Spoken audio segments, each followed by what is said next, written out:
What is happening, my friends? Welcome to the Arrington Gavin Show, your go-to spot for sharp insights, bold opinions, and unfiltered takes on the biggest stories of the day, whether it's politics, sports, pop culture, or even the latest buzz. Look, we're diving deep and keeping it real. So do me a favor, kick back, stay informed, and get ready to join the conversation, my friends. As always, thank you so much for taking the time out of your busy schedule for just taking 1 hour of your time to tune into the Arrington Gavin Show. You know, here on this program, we love to just have great conversations. I want to keep you entertained, but also informed because there's so much that happens in our society that a lot of people just are unfamiliar with. And I'm like, come on, you got to know this stuff.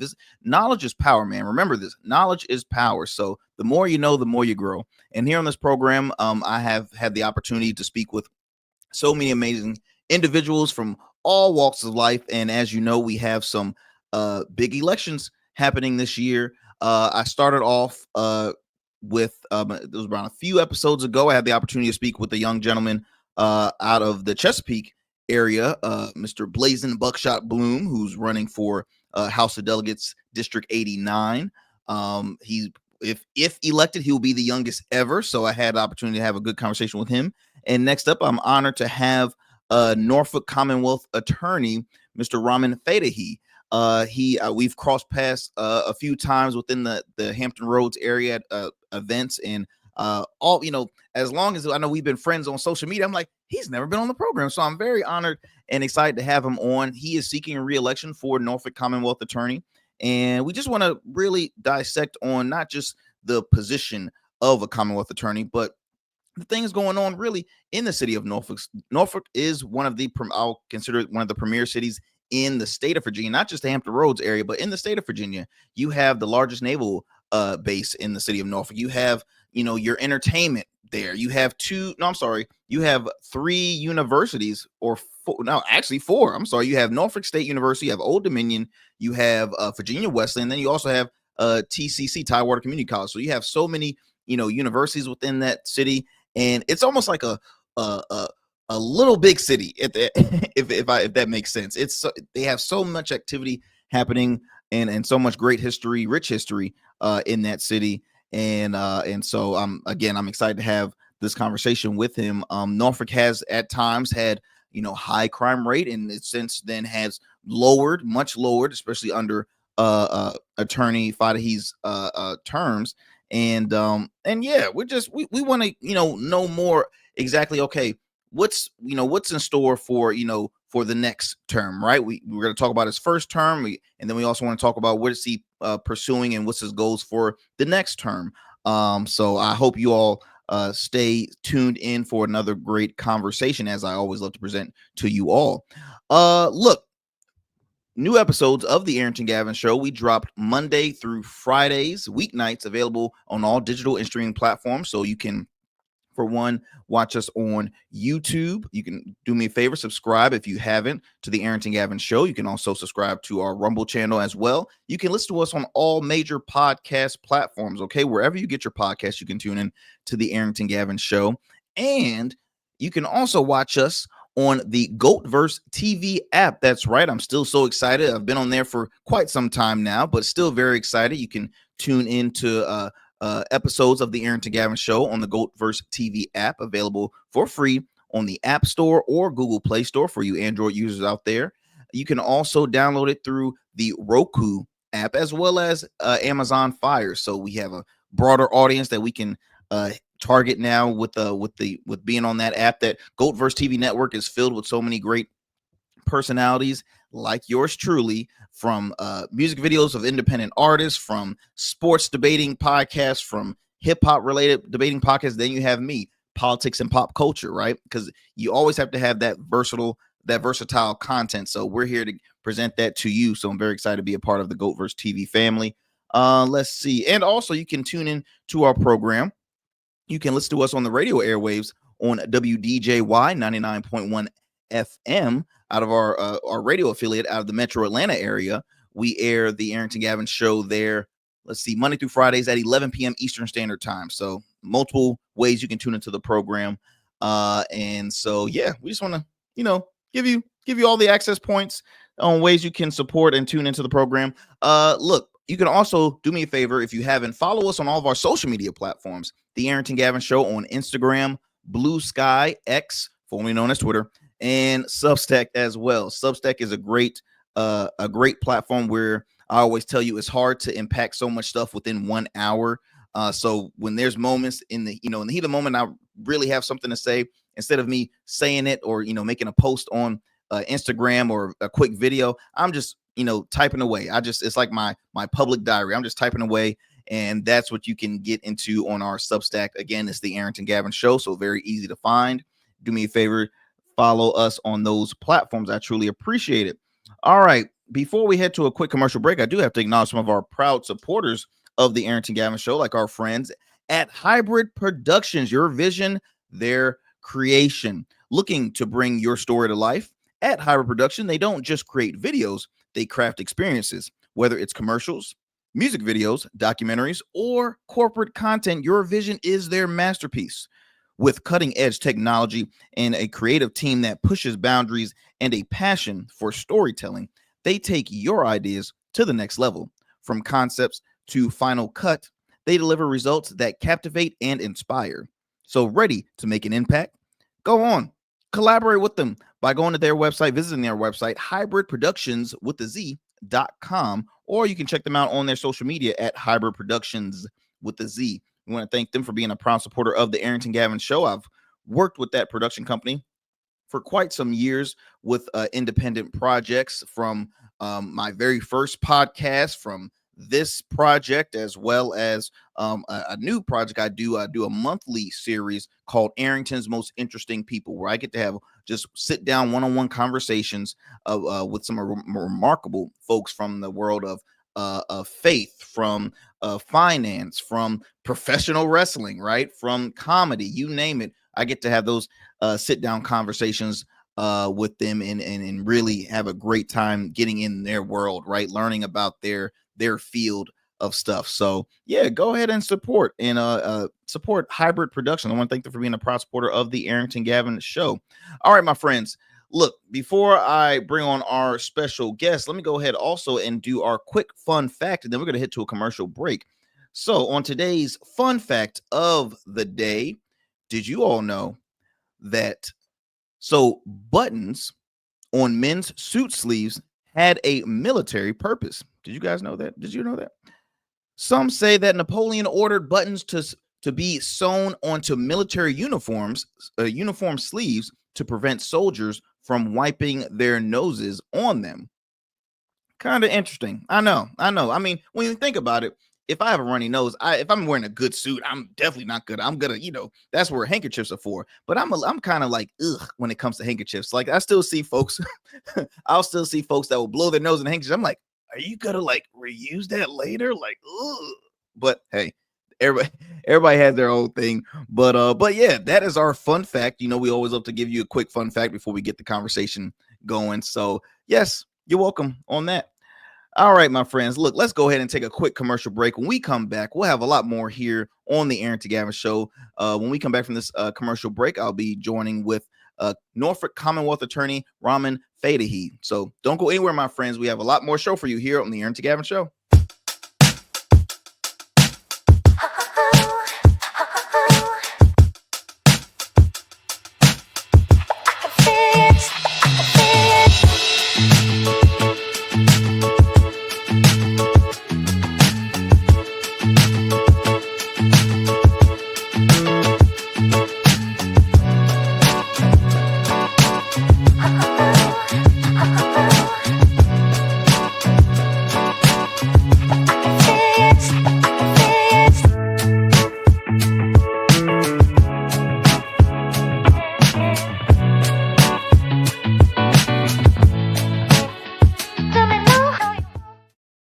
Become a man of distinction with Rugged Evolution Beard Care. Order our scented beard oils and beard balms to help you maintain and grow the perfect beard. Order today. Try our men's care products like the full body exfoliating cleansing bars, body wash, smooth stash, and more. Log on to our website or download our app to place your orders. Rugged Evolution Beard Care. We're your luxury but affordable men's care line. And remember, rugged is the new smooth. All right, my friends, welcome back. Welcome back to the Arrington Gavin Show. I am your host, your friend, Arrington Gavin, coming to you with another great conversation. As I mentioned earlier, I'm honored to have on a special guest, uh, Commonwealth Attorney for the city of Norfolk, uh, Mr. Ramin Fatehi. Let me go ahead and bring him on. See where he's at. There we go. How you doing, sir? I'm doing great. Thanks for having me on. Oh man, looking forward. Look, thank you so much for taking the time out of your busy schedule because I know this is a busy time for you right now, getting ready. It's primary season for you. But before we move forward, uh, if I can ask, oh, you still there? Oh, there we go. Uh, if I can ask, look, give us a little bit about yourself, attorney. Right, is it okay if I can call you attorney Fatehi, or would you like Ramin or? Please call me Ramin, please. Ramin. Awesome. Well, yeah, give our listeners just a little bit about you before we move forward on, the start of this position and all the good stuff. So give us a little background about yourself. Sure. I am a Hampton Roads native. I've lived in the area since I was 7. I have lived in Norfolk since about 2006 after I went to college and law school and came home. And I've been a public defender and a big corporate lawyer, and then a Commonwealth attorney. It's an assistant and then a deputy, and now Commonwealth attorney. And I'm the second Iranian American Commonwealth attorney ever elected in the United States. So I got the silver medal for that. Wow, that is awesome. That is awesome. So might I ask, has law always been like a passion for you since a younger age? Was this something was this started at a later age for you? No, I didn't know what I was going to be when I grew up, and I knew I was going to serve. My father was a doctor, and my mother was a nurse, and life of service was the example that they had set for me.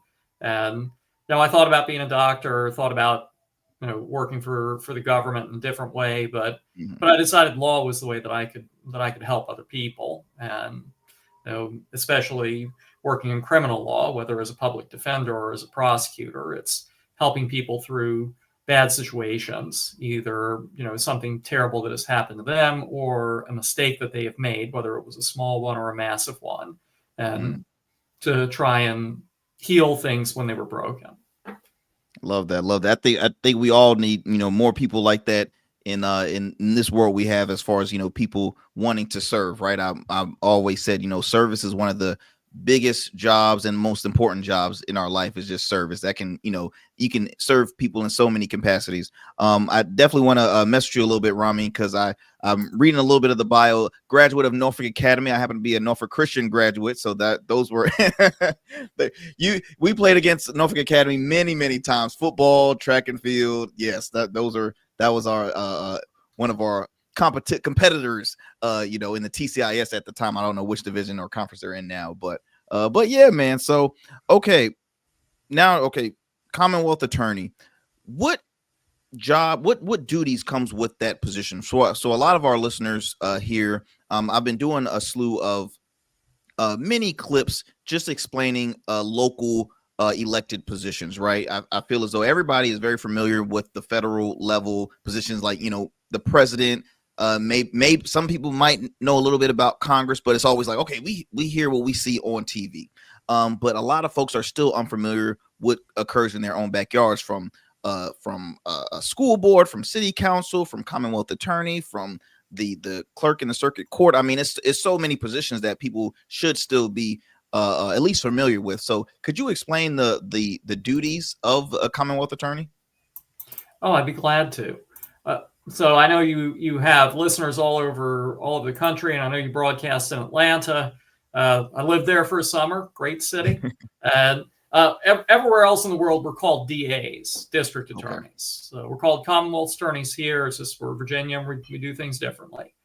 My job is to run an office of lawyers, paralegals, secretaries, and advocates who handle the felony, that is the more serious criminal cases that happen in Norfolk, and also to be involved in some other misdemeanor type cases, cases that carry a lower punishment, but that have a real threat to public safety. So I have a team of 40 lawyers, 45 staff. Out of there are 120 of me in Virginia, and I run the 6th largest office. And we open and handle about 4,000 cases a year involving crimes, bad things that people have done and bad things that have happened to them. So we don't sue people. We don't deal with contracts. We don't deal with child support. It's all criminal law. Wow. And you actually answered one of my my questions, because you mentioned DEA. I was gonna ask, is there a difference between, not DEA, a DA and a Commonwealth? So positions are pretty similar. They are. The different states define them a little bit differently, but we're all pretty similar. So Sherry Boston, who's a good friend of mine out of DeKalb, Fonnie Willis, they are me in Atlanta, and I'm a smaller, more humble version of them up here in Norfolk. Hey, but you come with a lot of power, man. I've seen you in action. You don't mess around. I've seen. So what the position as Commonwealth Attorney, what has been some of your, let me actually backtrack. When you first ran for because you are seeking another term. So when you first ran for Commonwealth Attorney, what was the reason behind doing so? I always ask, folks who run for office, because I know their reason to run is because they see something that needs to, an issue that should be, somewhat dealt with. So might I ask, what was the reason behind you running initially for Commonwealth Attorney? Well, there was the little reason and the big reason. We have time. The little reason was that my old boss, the previous Commonwealth Attorney, Greg Underwood, asked me to run. He had won re-election in 2017, and a little bit after that, he called me into his office and said, "Ramin, I'm tired. I've been doing this a long time." He even said, "I've lost faith in the justice system. I just don't think I don't think that it delivers equal justice." And he said, "You understand what I'm talking about, and I really think you need to do this, and you need to succeed me." And I thought about it. I'd never intended to run for anything. The only person on whom it's harder, or on whom a campaign is harder than the candidate, is the candidate's spouse. So I talked to my wife about it, and we had 2 boys under 2. My sons are 8 and 7 now. Wow. But we decided together. But the big reason was that Greg, my predecessor, was right. We talk about with liberty and justice for all, and equal justice under law, and justice without fear or favor. Anybody who knows anything about American history knows that we've had 2 systems of justice. We've had one for wealthy and powerful people who are disproportionately white, and then we have another system for everyone else. As my buddy Mark Dupree, who's a district attorney in Kansas, likes to say, the system of justice for rich folk, and the system of justice for the folks who are black, brown, and broke. And that is just not fair. It is deeply not fair. We're each supposed to be judged as individuals. We are more than our labels. We are more than how other people see us. And, just like we were saying during the protests, we're not asking you to shoot shoot those protesters. We're just asking you not to shoot us. And I, having grown up, as the son of a doctor, having gone to private school, I saw the things that people should have and could have gotten in trouble for, and their daddies happened to bail them out of. I just, and then as I got older, I saw those same parents, talk about those people. Those people just kept their house in order, and it's I think there's a little bit of blindness going here. Absolutely. And the thing that really pushed me to do it, and that sort of got my eyes open about the justice system, was representing children when I was a public defender. I was a public defender in Richmond, which is in a lot of ways our twin city to Norfolk. And the kids I represented, they were just as smart as me. They had just as much drive. Or if you want to look at it the other way, I was just as wild. I was just as impulsive when I was a teenager. I made my own bad decisions. The difference was that they had different parents. The Lord had blessed me with the parents I had, and the Lord was testing them with the parents or the situations they found themselves in. And I would look at those kids and say, you are me and I am you, but for the accident of birth. And so that was the big reason. I just didn't think that rich folks should get a different kind of justice system than everybody else. I didn't think that the long hangover of institutional racism, of mass incarceration, all the things that don't just make the world less fair, they actually make us less safe. Like I knew Greg asked me to do this because he knew that I had a passion for equality and for justice. And so I said, you know what, if he wants me to put myself through this meat grinder and run for office, I'm going to do this because it's going to be the right thing to do. That's how to serve. Wow, that is awesome. It's funny you bring up, again, a little bit about your past being a kid of the private school. I've been in private school all my life as well, and I always share my story with folks saying, look, I was raised a very blessed kid. I never knew what hard times was like, right? But my folks still taught me hard work. I mean, they did not treat me like some folks can say a privileged kids. I knew, I had to work everything and earn it myself. But I had friends, I had classmates that were a part of the community where it's like, hey, look, you can get away with saying that, or you can get away with doing this. And I'm like, my head will be on the wall if my parents told me, it's just, and it really is. It's unfair because that is something that occurs very regularly in our society, right? And then you kind of build the whole, okay, this society is better than this society, or we're the privileged and you're the underprivileged. It's unfair, and like you said, everybody should be treated as individuals. That being said, as a kid, I was I'm born and raised in Chesapeake, but went to school out in Norfolk. And so I've always said, even though I never lived in Norfolk, I feel like I had so much ties with Norfolk. And as a kid, Norfolk was that city was like, oh, I don't know if I want to live out in Norfolk. I watched the 11 o'clock news too much, and something happened in Norfolk. This happened in Norfolk. And Norfolk at the time had a past of high crime. And that I'm 30 now. That was going on when I was younger. And it's each city still has crime that occurs, right? There's not a city in America that does not have crime. But at one point, I used to think that I'm a little intimidated by relocating to Norfolk. I think my parents had spoke about. I'm like, I'm cool in Chesapeake. I think I want to stay here. I think we should just stay here. And so we end up still staying in Chesapeake. I'm still in Chesapeake, but I have a lot of strong ties with Norfolk. That being said, Ramin, like you were running for Commonwealth Attorney. That's a hard job in the city that at one point had high crime.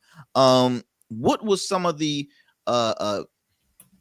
I would say obstacles that you faced in your first term? Oh gosh. In my first term, I faced a couple of different obstacles. One was that I was a political outsider. My old boss and my mentor, Greg, was a little bit of a maverick, and he wasn't real popular with the political establishment. He had said that, he said it word for word, Black people and white people get a different shake in the justice system. That carried a lot of credibility as with Greg being the first African American Commonwealth Attorney in the history of Norfolk. And so I inherited Greg's political friends, and I was fortunate to win the primary and then the general election relatively decisively. But I also inherited his political enemies. And I came in the middle of the COVID crime spike. And, I should correct myself, the COVID violence spike, because not all kind of crime went up. And what we saw was Greg's last year in office had 64 homicides, which was a 25-year high in Norfolk, and 63 my first year. And that was at a time when a lot of the city councilors didn't want me, a lot of the sheriff didn't want me. There were a lot of people who were against me. And we've both been Hampton Roads guys for a long time. You remember there was violence downtown. All of a sudden, like the city council was thundering about, like, we're going to do something. The mayor went on TV and all but called me out by name saying, We need a Commonwealth Attorney whose prosecution philosophy believes in holding violent criminals accountable. I was like, yeah, you got one. I agree. And where all of a sudden we saw the city council shut down every club downtown that catered to Black and brown patrons. Remember that? I remember that. And they, the call came out to me, hey, this progressive prosecutor stuff, this criminal justice reform stuff, you got to stop that. Like, you got to get tough. Like, things are bad. You got to do something. You got to get tough. And I said, well, we're all tough on murder. If you bring me murder cases, if the police department brings me murder cases, I'll prosecute them. As long as I have witnesses, as long as I have evidence. But I am not going to do what you're asking me to do, because get tough always has meant hammer low-level people who have made mistakes. It meant like take someone who doesn't need a felony and give them a felony. Who a misdemeanor would do, give them a felony. Or if they need a weekend, give them 12 months. Or if they need a year, give them 5 years, just to make a point. And all the science of the work that I do, all the people who study criminal justice show that sort of get tough strategy doesn't work to suppress crime, and it's actually counterproductive, because it takes people out of the community, alienates them from the community, disables them civilly, and takes them off of the tax rolls, takes them out of the PTA meetings and off of the Little League fields with their kids, and costs us between 40 and 60 large a year to confine them. So I said, no, I ain't doing it. And everybody, there were a lot of people who either hadn't read past Leviticus in the Bible, or who had stopped paying attention to criminal justice reform in about 1990, during the crime bill mass incarceration era. And they got mad with me and stayed mad with me. And I said, just wait. This is a symptom. It's a symptom of the dislocations from COVID. Hang on. Things will get better. They will get better. And I'm going to keep doing criminal justice reform in the meantime. You've hit so many things. When you were just talking, one thing I caught on was the fact that you just hearing your passion for one, hearing your stances, you're like, okay, I'm here to serve. And I think that's when a lot of voters and residents will lose their cool with politicians, because again, you mentioned, like, the establishment is normally aligns themselves, in my opinion, as, hey, look, I'm gonna see what's better for me before I see what's better for my constituents. That's just my take usually with it. I've consider myself an independent. I've always been a middle person. I think at some points, both sides has their flaws big time, especially today. I mean, just in our current society right now. But seeing one thing that residents lose is their loyalty, their respect to elected officials, right? Because they're like saying, okay, how many times have this person, you said this, you said that, you said, and now it's like, okay, you're doing the opposite, or you haven't done for this. And a lot of folks really just like are impatient. And so, and I remember the story when you had mentioned about the business owners. There were, I think, club owners.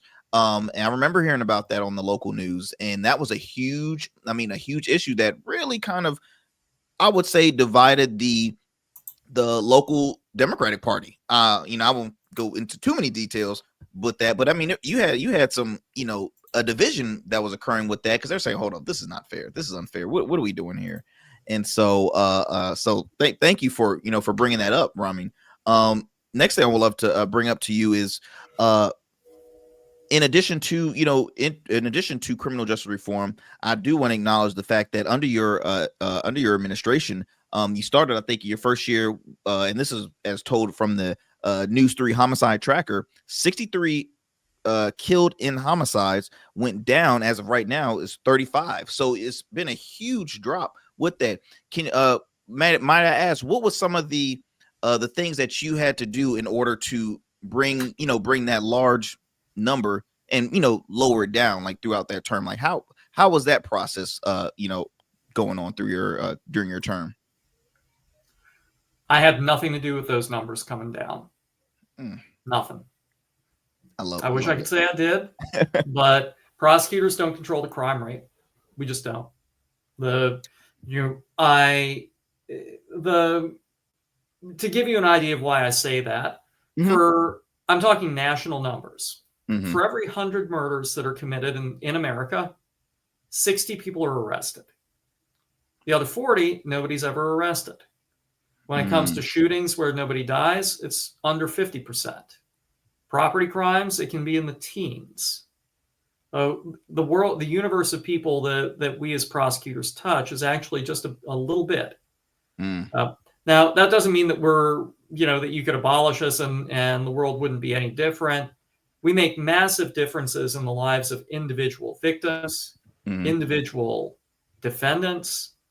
If we use our tools carefully, and if we save the heavy sentences for people we identify and can say in an informed way are dangerous to the community, we can help public safety. And by identifying and separating out that group of dangerous folks, then we can right-size the punishments and right-size the sanctions and offer diversion, treatment, alternatives to the vast majority of people who have made a mistake but are not a threat to our safety. So the reason that those crime numbers came down had a lot to do with COVID. The Brookings Institution, which is a blue chip think tank, looked at the COVID violence spike, and was able to figure out that the main thing that drove it up was census tracts, so areas of basically zip code like areas where the poverty rate was 30% or more, and where a large number of young men were either out of work or out of school or both. And they were able to figure that out. They were able to figure out it wasn't the civil rights protests, it wasn't the police pullback, the so-called blue flu, or it wasn't any of that. The reason they were able to do that is because they looked at Katrina, and they were able to determine that there were localized crime spikes in Baton Rouge after there was a dislocation from refugees from New Orleans, and that after there was another big flood in Baton Rouge a few years later. They were able to show this. So the biggest thing I did while those crime numbers were coming down was not make mistakes, not do any harm. The don't just stand there, do something crowd, like that causes harm. So the Norfolk police also had gone through a major shortage of staff. The Great Resignation had hit the department in 2022. That was another fun thing I had to deal with. Was the Norfolk police went from 700 and some officers to 500 and some officers within less than a year, I think. And that put some strains on them while violence was up. And then we obviously had sort of some loss of public trust in institutions due to the murder of George Floyd and there were the reckonings with civil rights. And that plus the increase in violence meant people didn't want to come to court. And I can't prosecute somebody based on a police report. I have to prosecute people based on real live witnesses sitting in the witness stand and going, that guy did this, and I saw it happen. So those were all very difficult things to deal with. But what I did was wait it out. I knew that the wave would crest, and so what I did was I stayed the course with criminal justice reforms. I paired up. I'm a progressive prosecutor. You wouldn't think I would say this.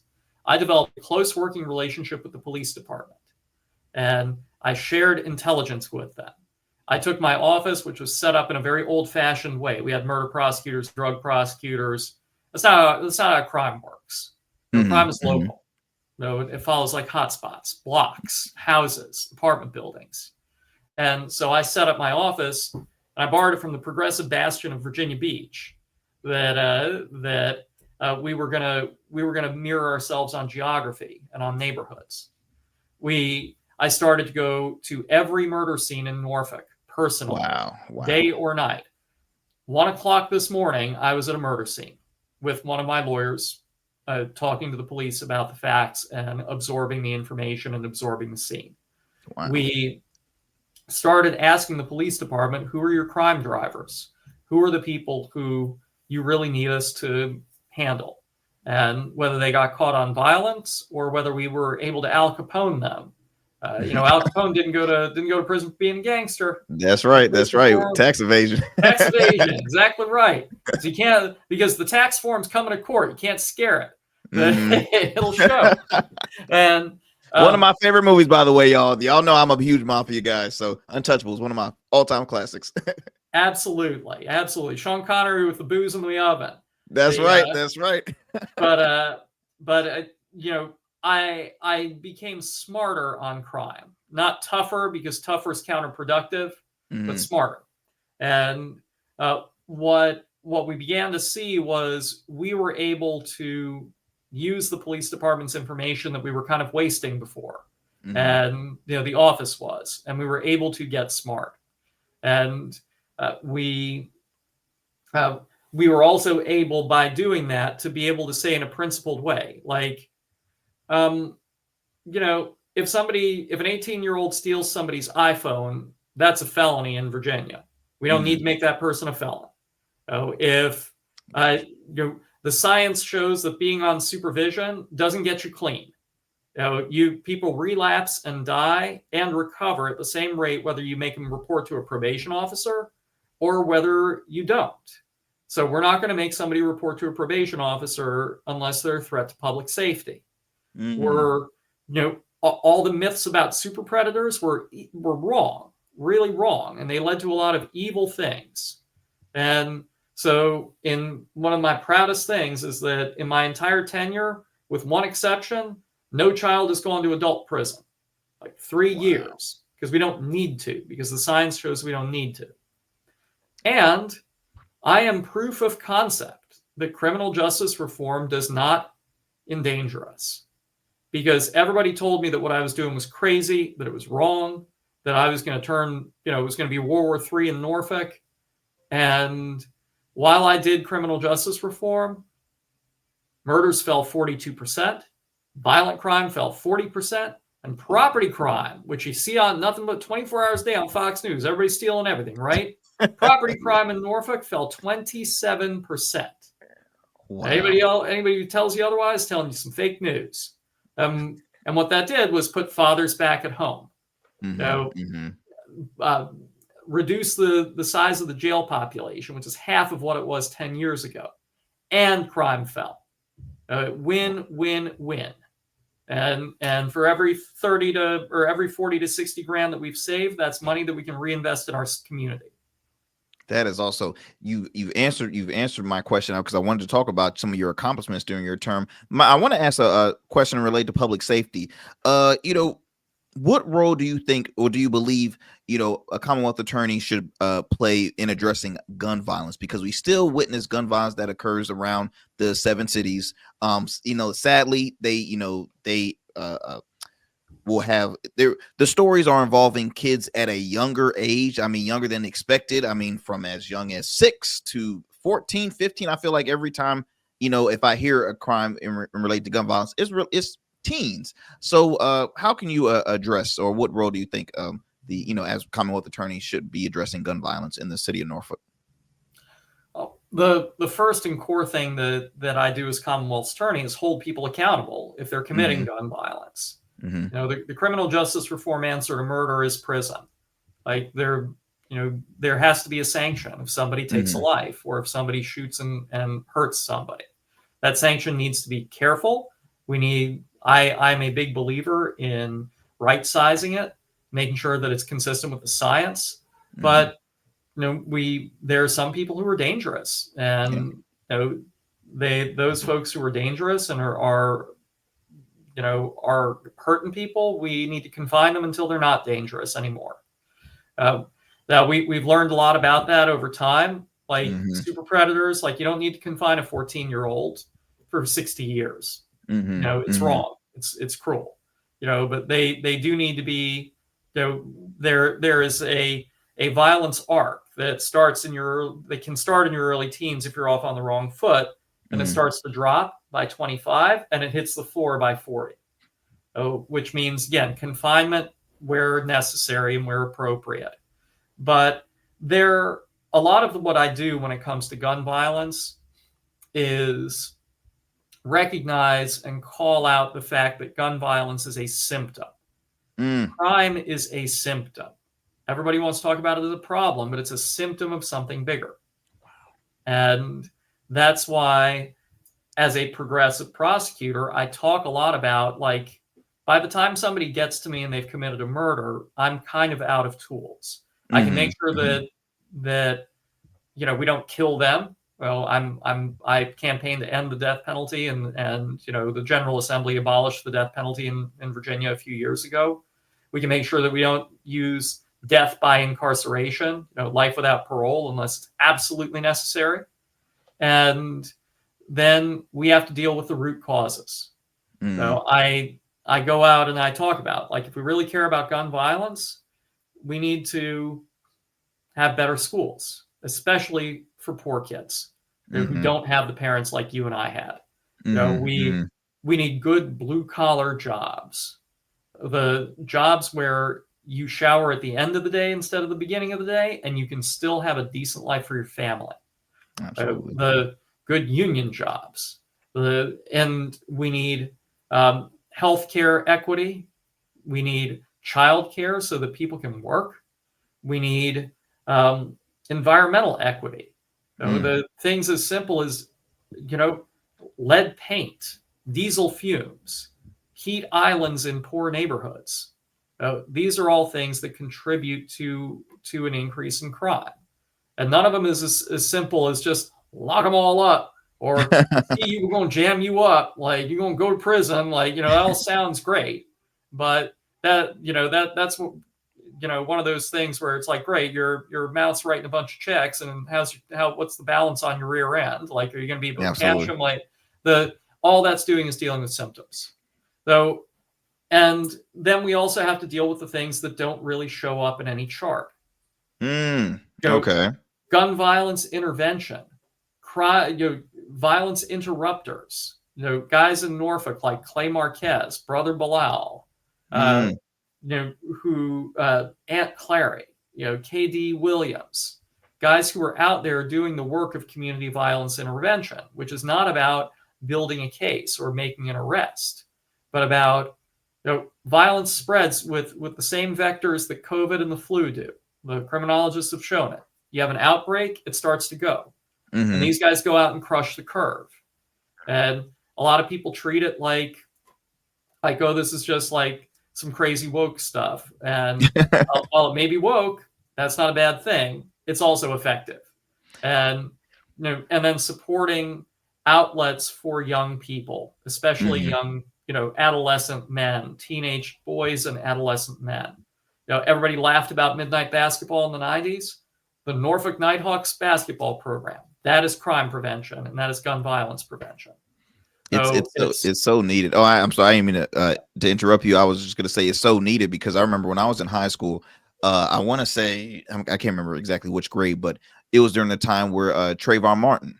And again, the whole, not everybody thinks they are a person of the law. If they see, a suspect or somebody that looks not a suspect, but if they see somebody that looks suspicious, they want to entice instead of listening to law enforcement. And I mean, obviously that's a perfect example of this innocent kid lost his life due to somebody that avoided listening to rules from officers. And we still have that, till this day, when it comes to, again, I don't know, certain communities are not familiar with certain types of people. Well, it's hard to explain. I can't think of the exact word, but I caught on to that while you were talking.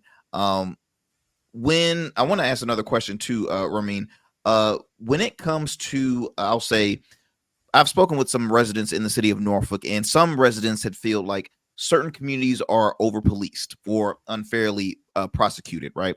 So how do you address those concerns? They're not wrong, Mm, at least not historically. I mm, mean, part of being a progressive, all of these things are really data driven, or they're just mm, truth driven. So mm, the the justice system was created as a tool of social control as much as it was a tool of social peace. mm, Right? The Norfolk Police Department teaches in its academy that we have one of the oldest police departments in the nation, and that it has its direct ancestor in the slave patrols that were designed to pick up enslaved people and return them to their masters. That was the core function of the police department as it formed. And they don't say that because they're current slave patrollers. They're saying it because you have to acknowledge your history to gain trust. mm, So part of the reason only 60 out of 100 murderers get arrested is because people don't trust the system. They don't trust it. They say it doesn't work for me. I'm over policed. The guy who shot my neighbor is still out there, but my cousin is locked up for something petty. And you don't see police cars crawling through through this rich West Side neighborhood, but down here in the mm, South Side, we got the cops all over us. mm, And my answer to that is it's not your imagination. And that's been a historical fact. The Norfolk police are trying to do better, and they are doing better. I think that they've made a lot of strides that a lot of other departments. They're decades ahead of other departments in a lot of these ideas. They got 600 people. Somebody's number one, and somebody's number 600 in terms of honesty and kindness and racial neutrality. But mm, they're doing their best. But the justice system has consistently over-policed people, and some of it is because it's of their determination to use blunt instruments. If a murder would happen in a given neighborhood, all of a sudden the cops are pulling everybody who moved. yeah, Hey, can I get in your car? Like, nobody's doing that in wealthy neighborhoods, and mm, it destroys trust. And my answer to that is, first of all, that's why I believe in being smart on crime and knowing who the crime drivers are. If you know that Bob Smith is the guy who's got 3 bodies and he is a major problem, you try and find Bob Smith. You don't just go to Bob Smith's neighborhood and start pulling everybody over and hoping you're going to catch Bob Smith. You're looking for one guy. And we also need to be smart about the use of technology. And I know you want to talk about something where people on both sides of the political aisle either start agreeing or start disagreeing. It's over technology. The camera systems that work out in Norfolk right now, those camera systems have been really miraculous in solving crimes while reducing over policing. That's been the really miraculous thing. Everybody talks, they're violating my rights by taking a picture of my license plate when I'm driving on the road. It's like, wait a minute, like, I hear you, but would you rather have the police in your neighborhood pulling everybody over and jacking with them? Like, do you want stop and frisk? Like, it's so funny because they'll be the same people. A car accident occurs, and it's like, why is that not working? Where's the? I'm just saying, like, you can't. Where's the camera? Exactly. Where's the cameras at? Why is it that? I mean, it's just, come on now, people. It's yeah. That's pretty ridiculous. Well, and I mean, my answer is we need to be doing all the things we can to reduce over policing.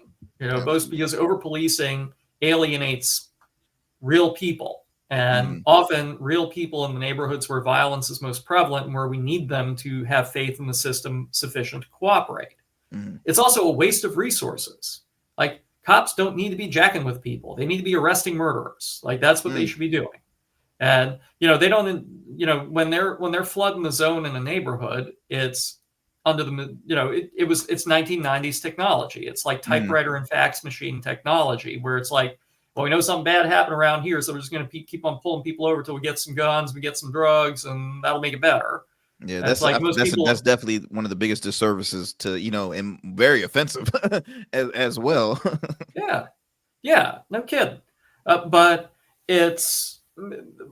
we I just like I advocate in sort of privileged spaces and say like, look, like your idea that like if we beat people up harder, then fewer people will commit crimes, like that ain't working. But then I also have to say like, look, nobody likes getting photographed, but if the choice is a camera system that when a stolen car or a car involved in a felony goes by it, it sends an alert to the nearest police car and tells them what the car is and why they need to pull it over.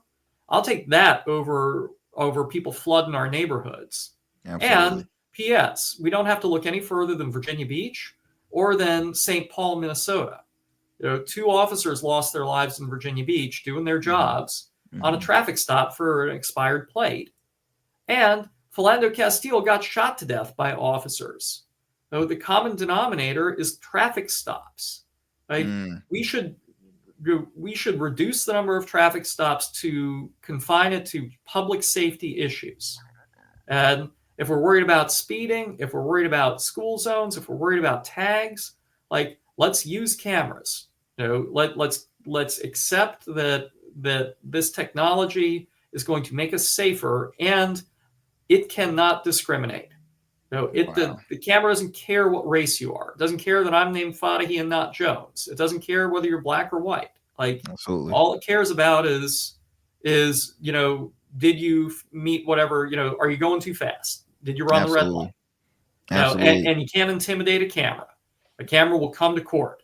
A camera will help solve crimes, and a camera will hold people accountable.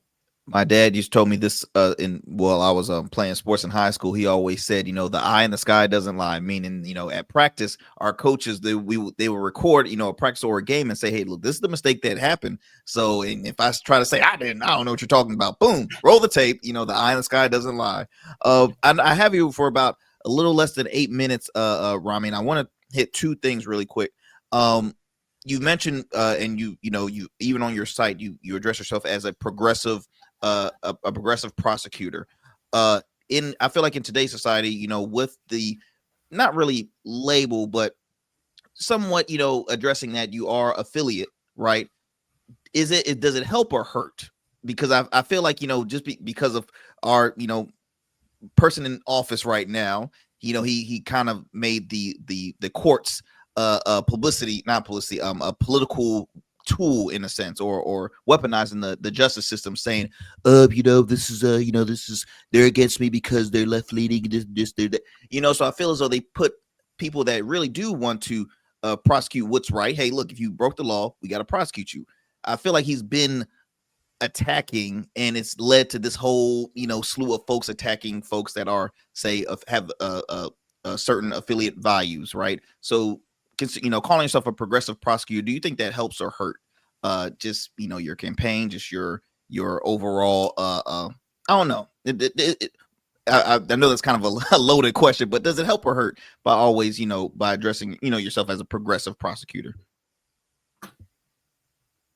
I don't know, but it's the truth, and I've always believed in telling people the truth. If I'm asking the voters to vote for me, and I'm the only part of the justice system in Virginia that you get to vote for. We don't get to vote for your judges. You don't get to vote for your laws. Just for the prosecutor. Then people they deserve to know.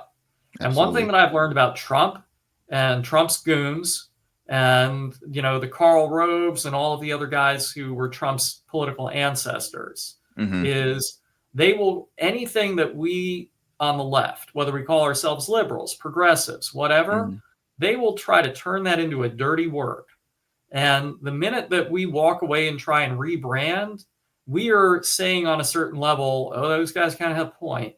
Yeah, not good to be liberal, not good to be progressive. That's a bunch of bunk. It is a bunch of baloney. And I will not do it. I am proud to be a progressive. And a lot of politicians don't get, they think voters are dumb. Voters are smart. If I learned one thing running for office, voters are smart. And they get it. And when I say being a progressive means following the data, means not discriminating against people based on income or race or connections.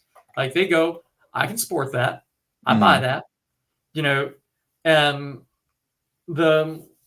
we need people to stand up to Trump. We need people to stand up to Elon. Like I am the last line of defense. if all of the other dominoes fall, the local prosecutor is the person who gets to say, like I did, you know what? Abortion rights are under attack.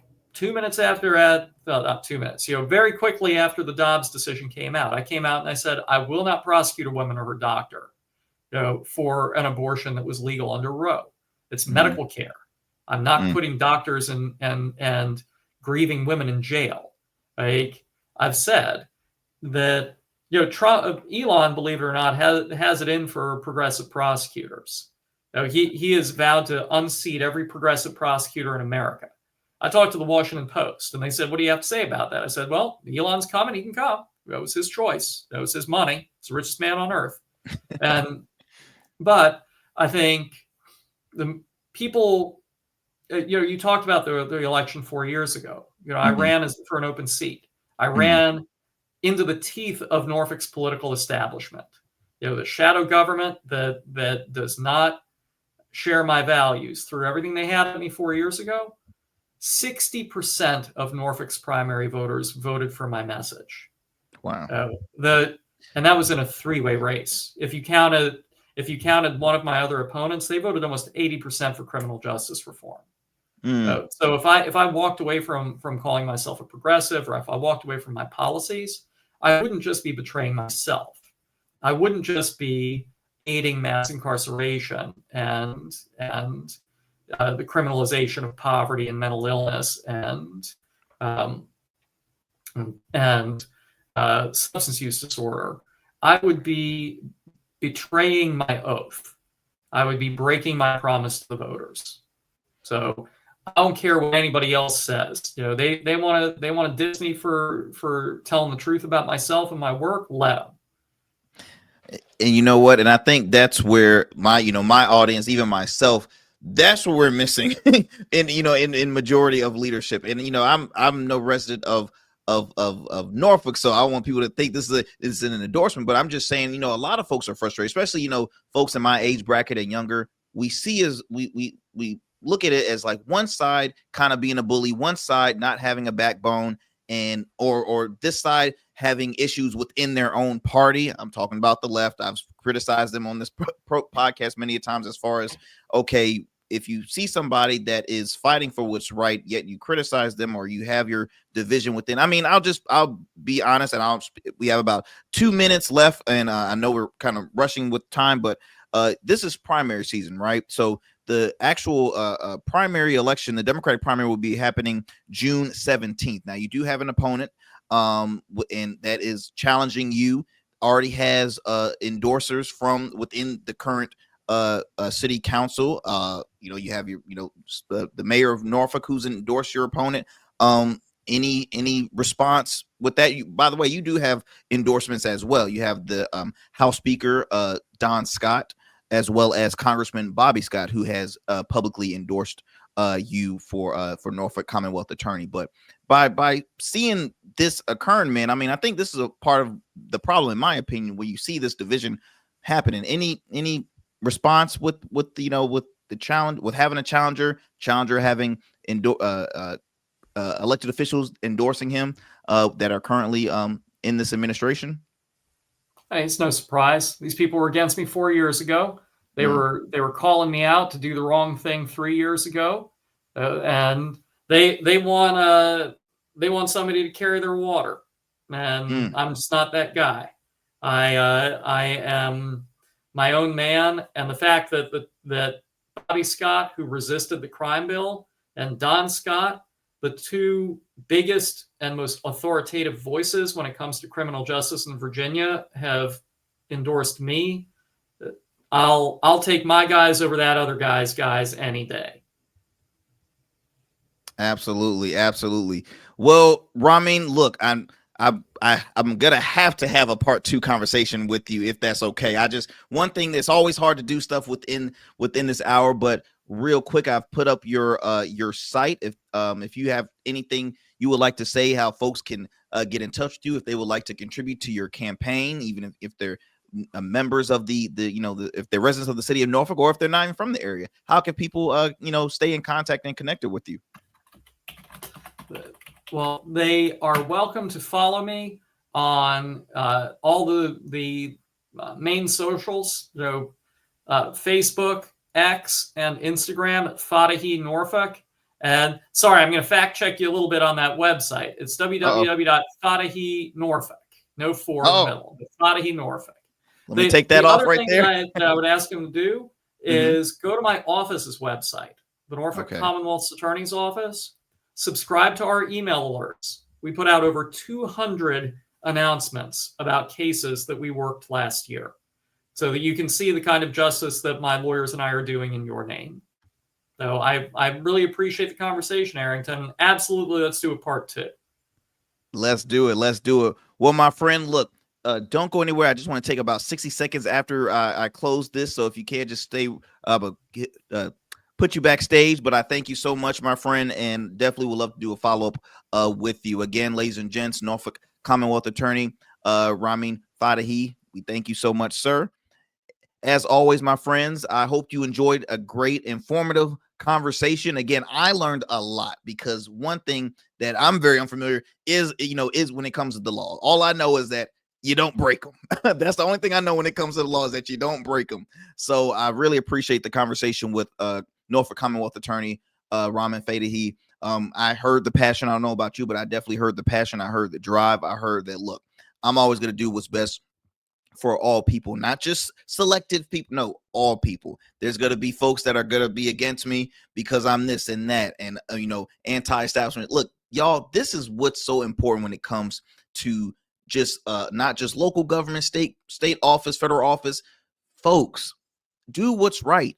At the end of the day, elected officials are here to serve. They should not be here to benefit themselves. No, they're here to serve the people. So again, we want to keep giving you great conversations like this. And as I mentioned, we will be doing a follow-up. So I'll keep you posted with that through our socials.